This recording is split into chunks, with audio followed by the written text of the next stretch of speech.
Você já parou para pensar o que faz algumas pessoas enxergarem um copo meio cheio e outras o meio vazio? No vídeo de hoje vamos explorar o que a ciência diz sobre otimismo e como esse otimismo ele pode impactar na nossa vida. Até porque entender como o nosso cérebro interfere na nossa visão do futuro e pela maneira como enxergamos o que acontece no presente, certamente vai nos trazer uma visão mais equilibrada e saudável para o nosso presente e para a nossa saúde mental. E aí, sendo até mais específico, esse vídeo faz parte de uma série de 12 vídeos onde eu vou explorar um artigo muito interessante produzido pela Universidade de Londres em 2013 com o tema As bases neurais do otimismo e do pessimismo. Admito que encontrar um artigo desse no Brasil é praticamente impossível e eu tive que ir lá para a gringa encontrar um artigo que fale no detalhe sobre como o otimismo e pessimismo ele pode ser explicado pela neurociência e como isso pode impactar nas nossas vidas.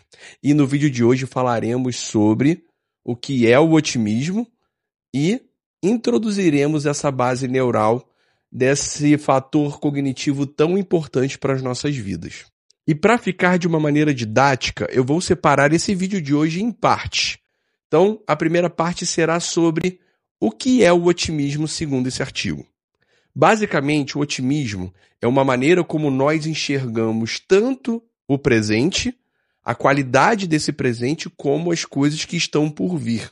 Sendo que não é simplesmente uma pessoa ser otimista ou pessimista, mas existem graus diferentes de otimismo e pessimismo dentro de uma mesma régua, considerando um oposto a pessoa completamente pessimista e o outro oposto uma pessoa completamente otimista. Sem contar que essa questão do otimismo ou pessimismo não é simplesmente preto ou branco. Você pode ser otimista para questões ligadas ao trabalho, mas pessimista para questões ligadas a relacionamento, ou vice-versa. Então, o seu nível de otimismo ele também vai variar, sim, de acordo com áreas da vida ou situações onde você vive especificamente. E, de um modo geral, as teorias que embasam a definição de otimismo são duas: o estilo explicativo e também o otimismo disposicional. A teoria do estilo explicativo é a maneira como você encarou os seus acontecimentos passados, como positivos ou negativos, e como isso vai interferir diretamente o seu presente, a maneira como você interpreta as coisas que acontecem no seu presente. Então, se você teve uma vida e se você olha para trás e se entende como azarado, você vai tender a olhar para situações que acontecem na sua vida hoje como mais negativas do que positivas, e vice-versa, caso você tenha olhado para fatores na sua vida como positivos. E também tem a teoria do otimismo disposicional, que é a maneira como eu encaro os acontecimentos que estão por vir na minha vida. E essas duas teorias, elas se complementam e elas ocupam essa escala única de avaliação. De um lado, você tendo uma pessoa completamente pessimista e do outro lado, um nível completamente de otimismo. E aí, sobre o otimismo, a gente vai agora para a segunda parte. Um ponto muito importante que o artigo ele cita, que é o entendimento sobre o equilíbrio e no aproveitamento do otimismo ou do pessimismo na nossa vida. Até porque ser otimista demais não é bom, assim como também ser pessimista demais não é bom. E essa questão é até um ponto interessante, porque a gente tende a acreditar que algumas coisas boas, quanto mais a gente tiver, melhor. Só que muitas vezes o que difere o veneno do remédio é a dosagem. A substância é a mesma, mas se você utilizar demais, você pode morrer, e também se utilizar de menos, você pode morrer. Então, é entender a questão do equilíbrio. E aí, trazendo para o entendimento do otimismo e do pessimismo, o otimismo desproporcional, ele é uma coisa chamada de otimismo ingênuo, ou otimismo irreal, que é você acreditar que tudo vai dar certo sem ter qualquer embasamento, sem ter qualquer evidência que te faça colocar os pezinhos minimamente na realidade. Esse otimismo, muitas vezes, ele te ajuda, por exemplo, quando você tem uma doença terminal, e se você simplesmente for olhar para o percentual de vida ou de morte, você já vai se entregar. Mas tirando esses casos mais radicais, você precisa ter um pé ali fincado minimamente na realidade para que o seu otimismo ele não te coloque em situações de perigo que caso você tivesse uma mínima avaliação da realidade da situação, você iria com um pouco mais de cautela. E já o pessimismo, que é o outro lado da régua, sendo exacerbado, ele também é ruim, porque isso você só vai olhar para os fatores negativos e isso realmente vai atrapalhar a sua interpretação da realidade. Até porque muitas vezes não é o que acontece com a gente que é o importante, mas a maneira como a gente interpreta o que acontece com a gente. Aí eu trago o mesmo exemplo de um caso de doença terminal. Se você olhar friamente para os fatos, na doença terminal, o percentual de morte ele é muito maior do que o de vida.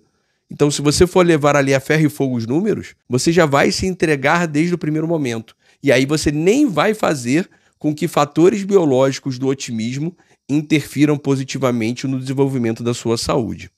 Agora nós vamos falar sobre as bases biológicas do otimismo. Primeiro, a gente tem que entender o conceito de lateralização do cérebro.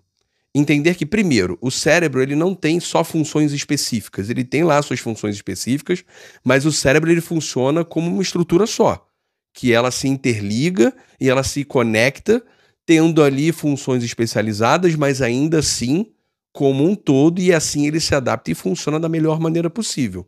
Mas é ciente da ciência de que estruturas cerebrais têm as suas especializações e foi descoberto que o hemisfério esquerdo, ele influencia na sua visão positiva dos fatos e o hemisfério direito, ao contrário, ao olhar de maneira mais cética, mais racional para o que está acontecendo. E aí, trazendo para um contexto mais genérico, você pode entender como o lado